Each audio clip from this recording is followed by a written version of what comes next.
Well, I finally have come up with an idea that actually has real matching details with observations, or my theory or idea on where the heat from the sun's corona actually matches solar observations of the sun's corona. My idea that I've come up with recently that I've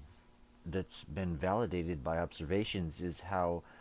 the atmosphere of the sun has a temperature that is many times hotter than the surface of the sun itself. And what my idea is based on is how free floating atoms near the sun's surface have very little open exposed sky to radiate its heat into, because the sun's disk blocks most of the sky for the atoms that are near the sun's surface.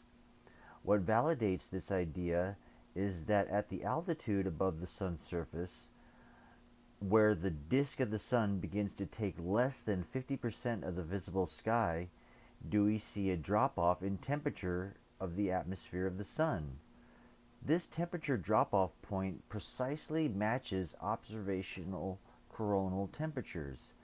Atoms that make up the gas of the sun's atmosphere are most saturated with thermal radiation near the sun's surface,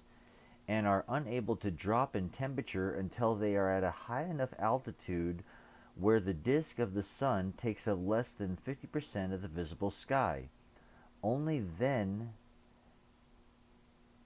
may the oversaturation of thermal radiation in the gas of the sun's corona begin to decay. This is my newest theory for the source of the heat in the sun's corona that surprisingly matches observations of the sun's corona. And I have recently submitted this idea to Vixra, and I was able to upload it or submit it to this ai.vixra.org because I did use ChatGPT to verify this theory by asking ChatGPT, or first telling this theory to ChatGPT and then having ChatGPT compare this idea with observations. I had it research where exactly above the surface of the sun, at what altitude does the sun's corona temperature begin to drop off or cool off or decay, and at the point where the sun starts to take up less than 50% of the sky, at that altitude, at that vantage point, do we see temperatures begin to drop in the sun's corona or in the atmosphere of the sun. So that precisely matches my theory where atomic thermal radiation saturation happens in the atmosphere closest to the sun's surface. And it's not until you reach an altitude in the sun's atmosphere above the sun's surface where the disk of the sun no longer takes up 50% of the sky, it takes up less than 50% of the sky. Therefore, the atoms in the sun's atmosphere are able to radiate their thermal radiation away and have effective cooling, because they now have an open area of the sky to now radiate their temperature into. When the sun takes up more than 50% of the sky, they are saturated with thermal radiation and are unable to shed or emit more of it than it's receiving, and thus it gets oversaturated and the temperature of the gas goes up. The reason that the sun's surface does not get reach these temperatures is because of limited exposure to other atoms that are emitting thermal radiation. Much like if you were standing in a crowd at a concert, the amount of people that you can see around you is very limited. You can't see more than maybe 10, 12 people around you. But if you start to rise in altitude, like 10 feet, 20 feet, 30 feet, the higher you go, the more people you have now visible in your field of view. Therefore, the more saturation you will get of any thermal radiation that's being emitted from each individual person. This is the same example that has to do with the amount of compressed atoms that are in the sun and the amount of exposed to thermal radiation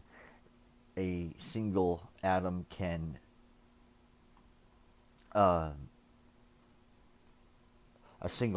get from being exposed to more and more atoms of the sun's disk as it rises in altitude. So, the higher in altitude you get away from the surface, the more energy an atom can receive from more and more atoms that are in the sun, the higher the temperature that individual atom will go. It's the fact that um, a single atom can receive energy from the entire surface of the sun versus an atom that is a part of the surface of the sun can only receive energy from a limited number of atoms that it's right next to. It doesn't have the field of view to be exposed to more than just a few atoms that it's locally in contact with. But as you increase your altitude away from the sun's surface, the atoms in the atmosphere are exposed to more and more thermal radioactive gas from the sun's surface, the higher the temperature that will go, in a nutshell. So this theory that I've recently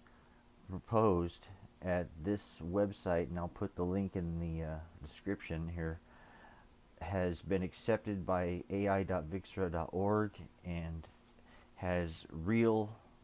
measurable, matching observational data that this is linked to. I have further theories on how atomic heating happens in atoms and how the atom is able to retain heat and not lose heat instantaneously, but those theories stand separate with this one, because this one, the evidence of the coronal temperature drop at the specific altitude where the sun's disk takes up less than 50% of the sky, is the critical link that validates this theory. And my theories that have to do with atomic heating may not be correct, but this theory on why the sun's corona is hotter than the sun's surface itself has observational data that validates it. And that's why I'm making this video, because this has real data that validates it, an observational matching of what this theory proposes. So I just wanted to make a video of it and put it out there, and I'll leave the link to this astrophysics AI Vixia.org website. Thank you for watching.